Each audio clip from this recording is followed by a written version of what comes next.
السلام علیکم ورحمۃ اللہ وبرکاتہ۔ جیسا کہ میں نے کل کہا تھا کہ قرآن کا پیغام لے کر میں پھر حاضر ہوں گا، میں حاضر ہو چکا ہوں۔ آج ہم پارہ نمبر 2 شروع کریں گے، پہلا پاؤ حصہ۔ اعوذ باللہ من الشیطان الرجیم، بسم اللہ الرحمن الرحیم۔ اللہ کا عظیم احسان، اللہ تعالیٰ نے تمام انسانوں کی ہدایت کے لیے حضرت محمد مصطفیٰ صلی اللہ علیہ وسلم کو بھیجا، جو لوگوں کو اللہ کا کلام پڑھ کر سناتے اور اس کی تعلیمات کے مطابق ظاہری و باطنی خرابیوں سے ان کے دلوں کو پاک و صاف کرتے تھے، اللہ کی کتاب اور اپنی سنت کی تعلیم دیتے تھے۔ لہٰذا اس نعمت کے ملنے پر اللہ کی اطاعت و فرما برداری کرنا چاہیے اور ناشکری سے بچنا چاہیے۔ صبر، نماز اور اللہ تعالیٰ کی مدد۔ دنیا میں انسان کو مختلف قسم کے پریشانیوں سے گزرنا پڑتا ہے۔ اللہ تعالیٰ نے صبر اور نماز کے ذریعے ان تمام آفتوں اور مصیبتوں کو دور کرنے کا طریقہ بتایا ہے۔ صبر کا مطلب یہ ہے کہ مسلمان مصیبت کے وقت اپنے نفس کو قابو میں رکھ کر اللہ کی اطاعت و عبادت میں لگا رہیں اور تمام گناہوں سے اپنے آپ کو محفوظ رکھے، پھر تمام شرائط و آداب کی رعایت کرتے ہوئے نماز کے ذریعے اللہ کی طرف متوجہ ہو جائیں تو بندے کو اللہ کا قرب حاصل ہو جائے گا۔ اس قرب اور اللہ کی نصرت و مدد کی وجہ سے اس کی ساری تکلیفیں دور ہو جائے گی انشاءاللہ تعالی۔ سورہ بقرہ۔ بندوں کی آزمائش کے طریقے۔ اللہ تعالیٰ اپنے بندوں کو 2 طرح سے آزماتا ہے، کبھی تو دشمن کے خوف، فقر و فاقہ، جانی و مالی نقصان، پھلوں کی کمی، بیماری و پریشانی کے ذریعے آزماتا ہے، اور کبھی مال و دولت، آل و اولاد، عزت و راحت اور دنیا و نعمتیں دے کر آزماتا ہے۔ اگر بندہ ان مصیبتوں پر صبر اور نعمتوں پر شکر ادا کرتا ہے تو اللہ تعالیٰ اس امتحان میں اس کو کامیابی کی خوشخبری سناتا ہے۔ اس لیے مومن بندوں کو مصیبت سے گھبرا کر شکایت کرنے کے بجائے اللہ سے بے شمار اجر و ثواب کی امید رکھنا چاہیے۔ صبر کا بدلہ۔ اللہ تعالیٰ کے جو بندے رنج و غم کے موقع پر صبر کرتے ہیں اور شریعت کی حد میں رہتے ہیں اور زبان کو شکوہ سے پاک رکھ کر اس بات کا اقرار کرتے ہیں کہ ہم اللہ ہی کے بندے ہیں اور اسی کی ملکیت ہے، اپنے مالک کے ہر فیصلے پر دل سے راضی ہیں، ہم بھی ایک دن اس کے دربار میں حاضر ہوں گے جہاں ہر کھوئی ہوئی چیز ہم کو مل جائے گی۔ اللہ تعالیٰ ایسے صبر کرنے والے بندوں کے ساتھ خاص رحمت و مغفرت کا معاملہ اور بے شمار اجر عطا فرمائے گا، اور بیت الحمد کے نام سے ان کے لیے جنت میں شاندار محل بنوائے گا انشاءاللہ تعالی العزیز۔ وصیت لکھ کر رکھیں۔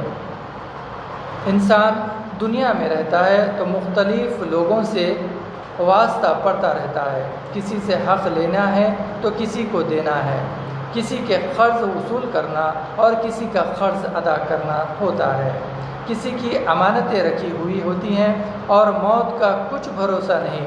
اس لیے ہم کو یہ ہدایت کی گئی ہے کہ وصیت ہر وقت لکھی ہوئی تیار رہنی چاہیے۔ جس کا جو حق یا قرض یا امانتیں ہیں یا دینی فرائض و واجبات ہیں جن کی ادائیگی ضروری ہیں تو ان سب باتوں کو لکھ لینا چاہیے تاکہ اچانک موت آ جائیں تو وارثین ان کو ادا کر سکیں۔ روزہ رکھنا فرض ہے۔ صبح صادق سے غروب آفتاب تک کھانے پینے اور بیوی کے ساتھ صحبت سے بچنے کا نام روزہ ہے۔ روزہ پچھلی امتوں پر بھی فرض رہا ہے اور اللہ تعالیٰ نے ہم پر بھی رمضان مبارک کے روزے فرض کیے ہیں۔ روزہ اسلام کے 5 بنیادی ارکان میں سے ایک رکن ہے۔ اس کی فریضت پر ایمان لانا ضروری ہے۔ روزہ رکھنے سے انسان کو تقویٰ اور پرہیزگاری کی صفت حاصل ہوتی ہے۔ یہ روزہ جہاں انسانوں کی روحانی ترقی کا ذریعہ ہے، وہیں جسمانی صحت و قوت کا سبب بھی ہے۔ اللہ تعالی ہم سب کو رمضان المبارک کے روزے رکھنے کی توفیق عطا فرمائے، آمین یا رب العالمین۔ چاند کی تاریخ۔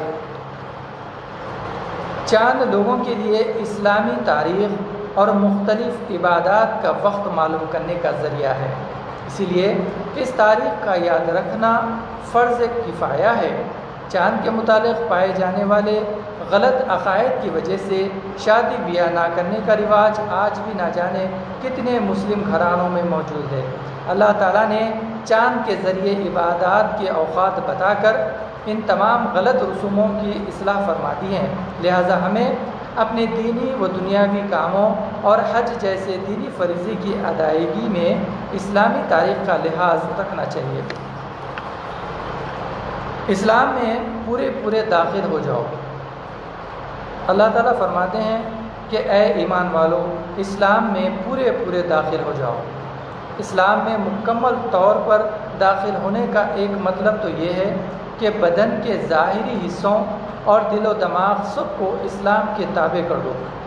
ایسا نہ ہو کہ ہاتھ پیر اور ظاہری اعضاء سے تو اسلامی احکام کو ادا کر رہے ہو لیکن دل اس پر مطمئن نہ ہو، یا دل سے تو مطمئن ہے مگر ہاتھ پیر اور ظاہری اعضاء کا عمل اسلامی تعلیمات کے خلاف ہے۔